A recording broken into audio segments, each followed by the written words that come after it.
우리 말씀 함께 보겠습니다. 히브리서 10장 우리 11절부터 25절까지 말씀입니다. 지난 토요일에 우리가 말씀을 나누기 전에 여러분들에게 질문을 하나 드렸습니다.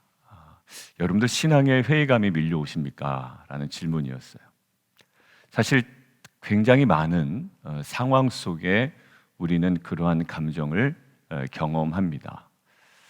기도 응답이 되지 않아서, 그리고 자신의 마음에 들지 않는 상황 때문에, 또 그러한 사람 때문에, 그리고 자꾸 들려지는 말씀이, 또 지난 주일에도 말씀드렸습니다만 자꾸 불편하기 때문에 막 여러 가지 신앙의 회의감이 밀려옵니다. 기독교가 이런 건가?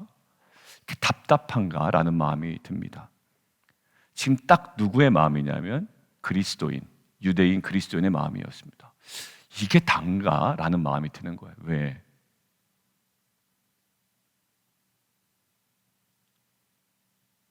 믿음 생활은 하지만 사실 그들에게 주어지는 현실적인 반대급부는 명확하지가 않고 오히려 더 힘든 상황이 진행되기 때문입니다. 그들에게 무엇을 얘기한다고요? 완전한 대로 나아가라. 그리고 그리스도를 깊이 생각하라. 그리고 히브리서 11장 12장에 그리스도를 바라보라 라고 이야기합니다.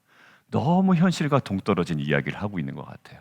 자, 그런데 실제적으로 우리의 역사 가운데도 이 히브리서가 유용하게 사용된 적이 있음을 제가 자료를 통해서 보게 되었습니다. 루터라고 여러분들 아시죠? 마틴 루터가 비텐베르그에서 힘든 상황에 처해 있을 때 학생들 앞에서 강의한 것이 무엇이었을까요? 당연한 걸 물어보겠죠, 지금? 히브리서였다고 합니다. 그 해 후반에 그가 작성하여 걸어놓은 게 바로 95개조의 반박문이었습니다. 위험에 처하게 되었죠. 그러니까 이러한 위기에서 히브리서의 이 메시지는 사실 놀라운 적절함과 또 깊은 확신으로 그에게 다가왔을 겁니다. 기독교가 이래서 되는가? 그러나 지금 온통 분위기는 지금 이것들을 개혁하기는커녕 오히려 여기에 머물러 있고 안주해 있고 오히려 정반대 방향으로 가고 있는, 그리고 자신의 그 어떠한 저항으로도 넘을 수 없는 한계를 느끼고 있는 루터에게, 그리고 그와 함께한 자들에게 히브리서는 아주 적절하고 유효하며 가장 강력하게 그들을 다시 한번 세우는 메시지가 되었을 겁니다. 여러분들, 루터가 무엇을 얘기했냐면 이 메시지를 전합니다. 그리스도는 가장 먼저 건너가셨다. 그리고 그분은 너무나 거친 길을 평평하게 만드신다. 왜냐하면 믿음으로 그리스도를 의지하는 자는 그리스도의 어깨에 올라탄 채 옮겨지기 때문이다 라는 거예요. 왜 그리스도를 보라고 그럴까요? 신앙의 회의가 오고 마음에 들지 않고 현실적인 어려움과 핍박 가운데 왜 자꾸 그리스도를 바라보고 그리스도를 깊이 생각하라고 이야기할까요? 루터가 왜 그 상황에서 그리스도의 그 먼저 가심, 길을 평탄하게 하심, 우리는 그 위에 올라타고 그들은 모든 길을 내셨다라고 강해하면서 많은 사람들에게 위로와 격려와 또 굳건한 믿음에서 세워질 수 있도록 독려했을까요? 여러분들, 지금도 저와 여러분뿐만 아니라 우리가 중보기도할 때 선교지 기도 제목 올려놓잖아요. 그러니까 선교지가 불쌍합니다, 도와주십시오가 아니라 거기에 항상 우리의 기도 제목의 마무리는 이런 것들이 있습니다. 그 지역의 신앙을 버티고 있는 기독교인들과 교회를 정말 힘을 주십시오. 그들은 모를 거예요, 우리가 그들을 위해서 기도하고 있는지. 그러니까 같은 전 우주적 교회를 보면 그들이 무너지면 안 되는 거죠. 왜냐하면 그들은 예수 그리스도의 머리 되심으로 연결된 우리의 지체이기 때문입니다. 그러니까 그들은 핍박 가운데 있는 거예요. 그들조차, 그러니까 그들이 오히려 더 신앙에 너무 깊은 회의감에 빠질 거예요. 왜? 예수를 믿었는데 정부에 박해가 있고요, 오히려 주민들로부터의 따돌림이 있고 경제적인 손실이 있게 되는 거죠. 그들만큼 정말 배교하고 싶은 마음이 없을까요? 제주도 제가 말씀드렸죠. 제주도는 괜당이라는 아주 어떻게 보면 견고한 그 진이 있습니다. 그러니까 중국어로 따지면 관시 정도 되는 거예요. 이 괜당에서 떨어져 나가면요, 이 상속도 못 받는 거예요. 제주도의 기독교 인구가 뭐 5%가 채 안 된다고 그러잖아요. 거의 일본과 흡사한. 여러분들 거기서 예수 그리스도 믿는다라는 것은요, 모든 현실적인 어떤 자신의 유익을 내던져야지 가능한. 지금은 어떤지 모르겠어요. 근데 지금도 마찬가지입니다. 제주도의 기독교 인구가 그렇게 많지가 않아요. 왜? 여러 가지 현실적 이유가 많기 때문이죠. 여러분들 결국 믿음을 조롱당하고 심지어 내 스스로 회의감이 느끼고 어떻게 보면 주님조차 모욕당하고 정말 그분을 믿는 자들이라고 하는 사람한테 오히려 십자가는 모욕당하는 경우도 사실 우리는 보지 않습니까? 믿는다라고 이야기하는 사람들도 십자가 하면 피식 웃고 오히려 모욕당하는 느낌을 우리가 받는다고요. 그때 우리는 무엇을 끼게 될까요? 그리스도의 어깨에 우리는 올라탄 채 옮겨진다라는 말에 우리가 집중을 할 필요가 있습니다. 여러분들 오늘 무엇을 얘기하냐면 19절 그러므로 펜이 있으면 빨간색으로 해놓으십시오. 이것이 중요한 오늘 본문의 분기점입니다. 어떤 분기점일까요? 앞에 11절부터 18절까지는 쉽게 얘기하면 교리에 관한 내용이에요. 계속 밟아왔잖아요. 히브리서 7장부터 8장, 9장 넘어오면서 레위계통의 제사장과 제사제도의 한계를 항상 드러냈고, 그다음에 뭐에? 멜기세덱의 반차를 따르는 예수 그리스도가 참된 우리의 제사장이다. 그리고 주님의 단번에 드린 그 제사의 우월성을 계속 강조했죠. 동일한 내용이에요. 보면 오늘도 마찬가지입니다. 제사장마다 11절 레위기통의 제사장이겠죠. 자주 같은 제사를 반복한대요. 근데 이것에 또 한계를 드러냅니다. 계속 우리가 밟아왔던 교리예요. 반복된다는 것은 한계가 있다라는 것이 전제된다. 온전하지 못하다. 지난 화요일 본문처럼. 그런데 예수님께서는 12절 한 영원한 제사를 드렸대요. 18절 제사 드릴 일이 있다 없다? 없다라는 거예요. 자, 그리고 이 우월한 이 탁월함을 어디서 나타내냐면 11절 서서 섬기죠. 매일 서서 섬깁니다. 그런데 12절 예수님은 제사를 드리시고 한 영원한 제사를 드리시고 하나님 우편에 앉으셨다라는 거예요.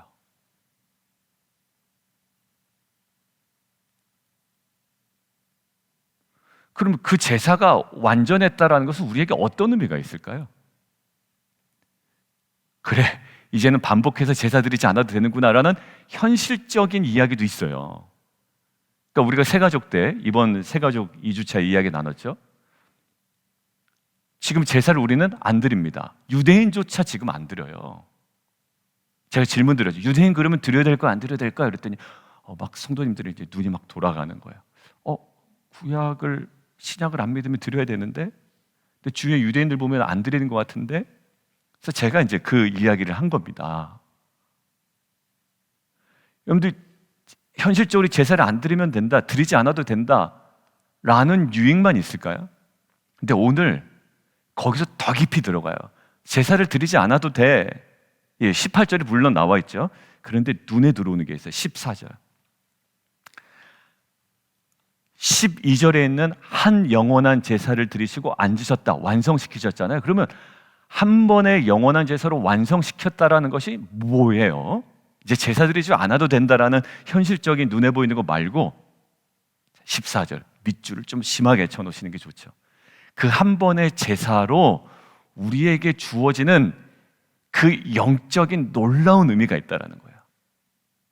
더 제사 안 드리셔도 됩니다. 여러분이나 예수님이나 저나 예수님이나 더 이상의 구약에 기록된 제사는 드릴 필요가 없어요. 근데 그 한 번의 제사로 끝내셨는데, 끝내셨다는 의미가 뭡니까? 영원히 온전하게 하셨다라는 거예요. 여러분 놀랍지 않습니까? 나는 아닌데. 아니요, 그 제사로 충분했다는 거예요. 예수의 피로 충분했다라는 거예요. 그래도 저는 좀 불안합니다. 아니요, 여러분들의 불안한 마음과 상관없이 그 2000년 전에 십자가 예수의 피로 온전하게, 영원하게, 영원히 온전하게 하셨다고 그러는 거예요. 그러니까 제사를 드리지 않아도 된다라는 형식적인 것을 뛰어넘어 우리의 전 존재를 향한 하나님의 계획과 의도가 있었는데 영원히 온전하게 하셨느니라. 그게 언제 완성되나요? 그 영원한 대제사장 되신 주님이 하늘의 지성소에서 다시 나오실 때, 즉 재림하실 때. 히브리서 나중에 보면 알겠지만 구약에서도 제사장이 지성소에 들어가면 백성들이 놀고 먹지 않습니다. 뭐 한다고요? 정말 제대로 나와야 자신의 죄가 용서받는 거거든요. 그러니까 그 제사장이 다시 지성소에서 나오기만을 간절히 기다린다고 그랬죠. 누가? 구약의 이스라엘 백성들이. 대속죄 이래. 대제사장 지성소에 넣어놓고 그냥 놀고 먹지 않아요. 자신의 죄를 뭐 하라고 그랬죠? 회개하라고 그랬습니다. 다시 나오기를 바라는데 다시 나오면 어떻게 돼요? 자신의 죄가 용서받았다라는 확신이에요. 결국 그 주님의 십자가 사건으로 영원히 온전하게 하셨고 이것들 우리가 경험하게 되고 완전히 성취될 때가 있는데 예수님께서 다시 이 땅 가운데 오실 때예요. 그때까지 우리는 확보된 소망을 가지고 살아가는 겁니다. 23절 보실까요? 우리가 믿는 도리의 소망을 움직이지 말며 굳게 잡아라 라는 거예요. 이 소망은 이 땅 가운데 뭐가 잘 먹고 잘 산다라는 것을 뛰어넘는 거예요. 그 은혜는 우리가 누리겠지만 결국 그분이 다시 오실 때, 정말 주님 다시 오실 때 가끔 보면 저의 그 사모랑 이렇게 차 타고 가다가 막 구름이 멋지게 이렇게 펼쳐 있을 때가 있어요. 그리고 요즘 날씨가 그래요. 저녁 때 해의 진력 가까이 되면 그 짧은 시간에 아주 불그스름하게 노을이 질 때가 있거든요. 그럼 그때 이렇게 얘기합니다. 요렇게 예수님 오시면 진짜 멋지겠다 얘기할 때가 있어요. 근데 이것은 2000년 전에 예수님께서 이 땅 가운데 오신 것이 실제이듯이 정말 예수님이 다시 오시는 것은 실제가 될 겁니다. 그때는 내가 왜 그렇게 살았나 이럴 거예요. 왜? 그게 실제이기 때문에 그래요. 그러니까 지금 현실적으로 너무 힘들고 회의감이 들고 이거 뭐 예수 믿어도 이 모양이냐라고 하는 사람들에게 뭘 얘기합니까? 소망을 움직이며 굳게 잡아라. 왜? 한 번의 제사로 영원히 온전하게 하셨다라는 거예요. 단순히 너 제사 드릴 필요 없다, 되게 좋겠네, 이게 아니라 여러분들, 그래서 로마서 8장 1절은 그 한 번의 제사의 위력에 대해서 이렇게 얘기합니다. 자, 여러분들 15절 한번 눈으로 보고요. 오늘 본문 성령이 우리에게 증언하시되, 그러면서 어떤 예레미야 말씀을 증언하시잖아요. 새 언약인데 그게 마음에 두고 생각에 기록하리라. 흔들리지 않을 거야. 흔들리지 않을 거야. 로마서 어떤 말씀이길래 그렇습니까? 로마서 8장 1절. 그러므로 이제 그리스도 예수 안에 있는 자에게는 결코 뭐가 있다? 뭐가 없다? 정죄함이 없다. 정죄함이 없다. 여러분들 정죄함이 없습니다. 여러분들 죄 의식은 갖고 살으세요. 그래야 회개도 하고 자기가 잘못된 길을 걸어가고 있다는 걸 압니다. 그런데 정죄함은 전혀 느낄 필요가 없어요. 그러니까 머리 빳빳이 들고 다니라는 것도 아니에요. 죄의식은 느낍니다. 내가 여전히 죄를 짓는구나. 그러나 그것으로 인하여 죄책이나 정죄함은 없다라는 거예요. 그러니까 너가 완전 의인 됐다, 죄도 안 진다란 말이 아니에요. 너 여전히 죄인이야. 왜? 로마서 7장에 그렇게 얘기하고 있잖아요. 난 공고한 자래. 내 마음에 두 가지 법이 막 싸운다라는 거예요. 근데 싸우고 힘들고 여전히 불안한데도 너에게는 뭐가 없다? 정죄함이 없다라는 거예요. 이는 왜 그래? 그리스도 예수 안에 있는 생명의 성령의 법이. 성령의 법이 뭡니까? 예레미야 31장에 있는 거 아니에요? 오늘 본문에 있는 거. 생명의 성령의 법이 죄와 사망의 법에서 너를 해방하였다라는 거. 여러분들, 이것이 왜 너무나도 힘들고 현실적으로 회의감으로 밀려와서 너무나도 힘든 이 그리스도 유대인들에게 유효하고, 또 지금도 고난받고 핍박받는 전 세계 소수에 속하는 자들에게 위로가 될까요? 이 소망이 지금 멈춰 있지 않다라는 거예요. 이게 움직이지 않아요. 그리고 주님 다시 오실 때 이것들은 그 소망이 더 확실해지고 명확해질 것이며 풍성함의 깊이와 넓이가 더 선명하게 우리에게 다가올 겁니다. 사랑하는 성도 여러분들, 오늘 이 한 번의 제사의 위력이 오늘 우리의 삶을 다시 한번 새롭게 되는 놀라운 은혜의 하루가 되기를 주님의 이름으로 축원합니다. 여러분들, 그럼에도 불구하고 오늘 18절까지는 뭐였다고요? 교리편이었다고요. 약간 14절이 현실적인 우리에게 동기부여를 하지만, 그래서 23절로 연결됐지만 18절까지는 교리편이에요. 자, 19절에 아까 우리가 박스에 놨던 건 어떤 단어였습니까?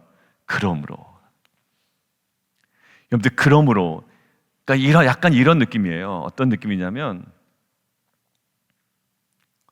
당신이 말한 게 사실이라고 한다면 이제 그럼 어떻게 우리가 해야 됩니까? 라는 거예요.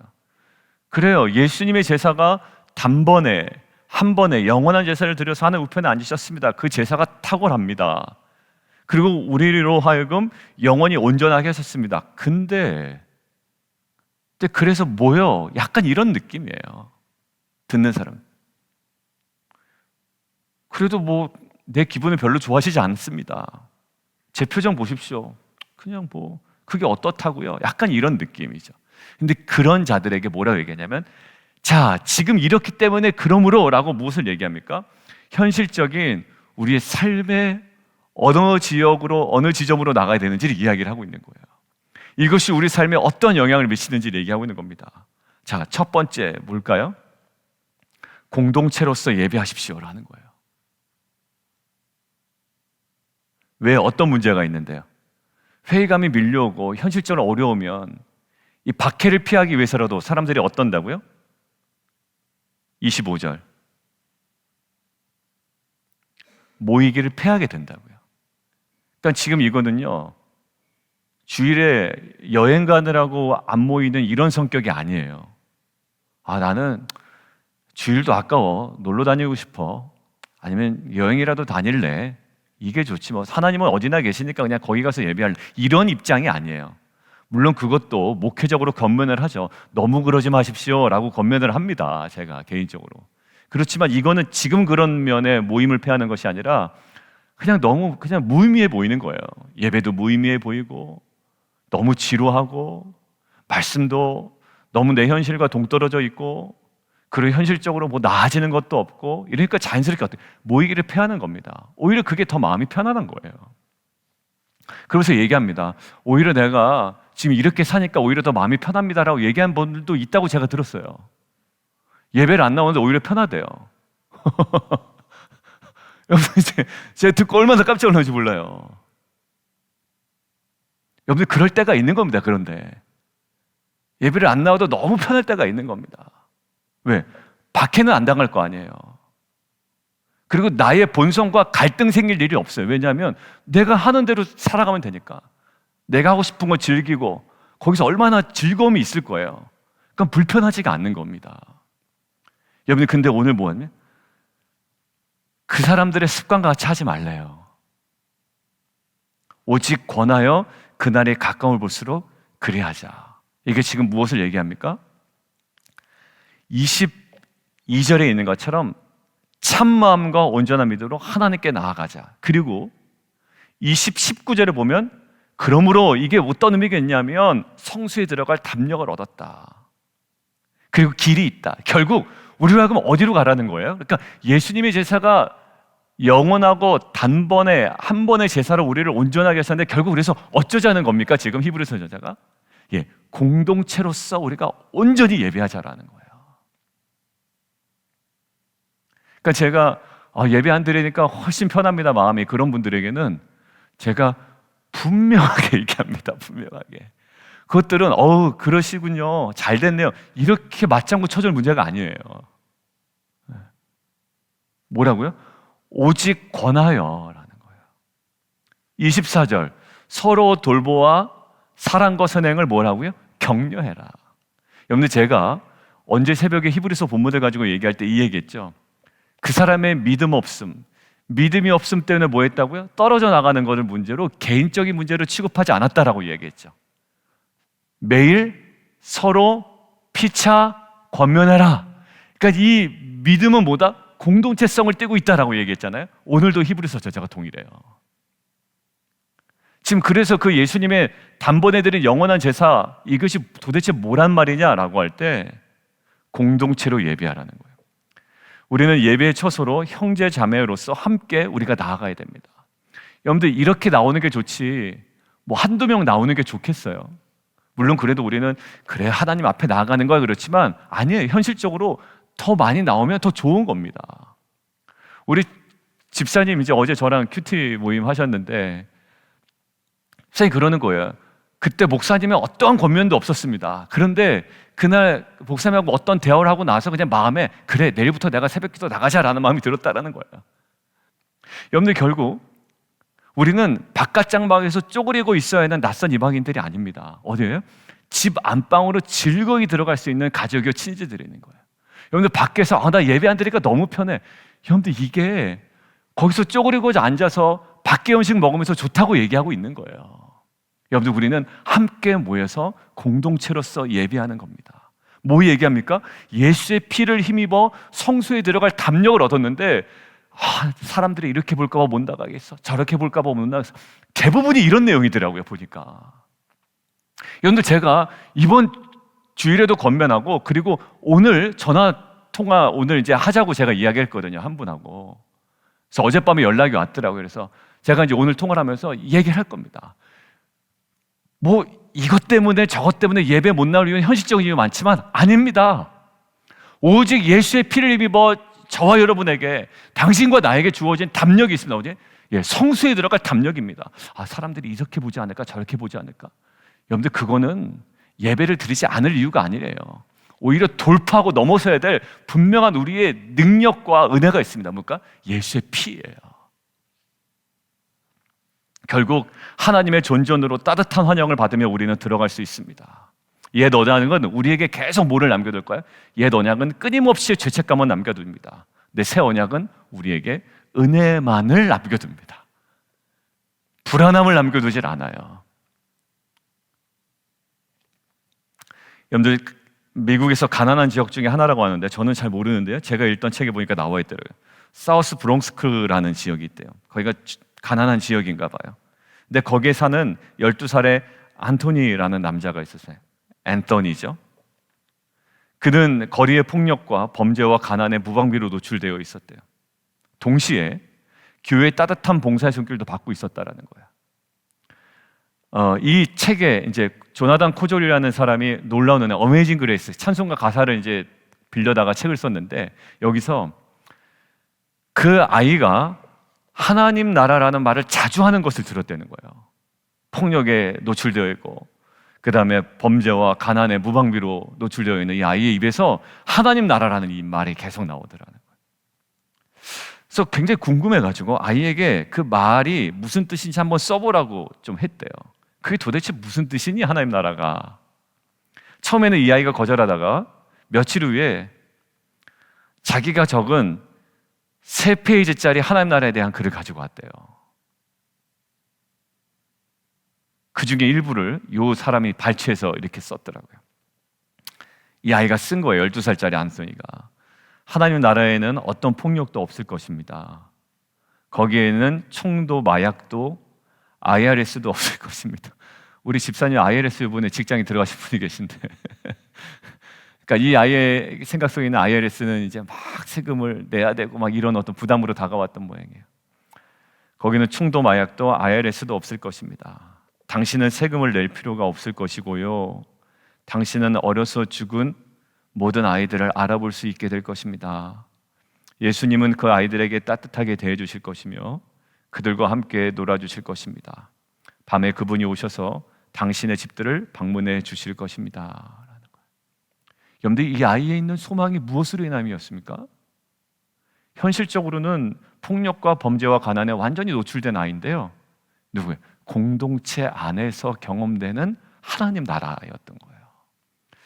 빛과 소금이 무엇인지 아느냐라고 하나님께서 저에게 말씀하시는 것 같았어요. 제자 되고 제자 삼는 것이 이러한 현실적인 정말 하나님 나라를 경험할 수 없는 아이들에게, 그러한 지체들에게 하나님 나라를 전해주는 거야. 그리고 마틴 루터가 얘기했죠. 가장 극심한 어려움 가운데 그들과 그에게 이 히브리서 강해는 온전히 그것들을 타개할 만한, 극복할 만한, 이겨낼 만한 정말 적절한 메시지가 되었다라는 거예요. 여러분들, 우리는 외국인이나 나그네가 아닙니다. 한 집안의 아이들이에요. 우리 옆에 분들이 인사 나누고 우리 좀 기도할게요. 우리는 한 집안의 자녀들입니다. 우리 좀 인사 나누실까요? 이렇게 함께 모여 예배하는 게 좋잖아요. 오늘 우리 그래도 10명이 넘는 분들이 오셨어요. 얼마나 감사해요. 그죠? 우리가 이 담력을 얻었다는 말은 그래 이제 제사도 안 드려도 되고 그냥 놀고 먹으면 되는구나가 아니라 이것을 가지고 우리가 나아갈 때가 있다는 거야. 참 마음과 온전한 믿음으로 하나님께 나아가자. 소망을 움직이며 굳게 잡아라. 패하는 어떤 사람들 습관 갖지 말고 더욱 모여 이제요 담력으로 주 앞에 나아가자라는 거예요. 그게 밥 먹여줍니까?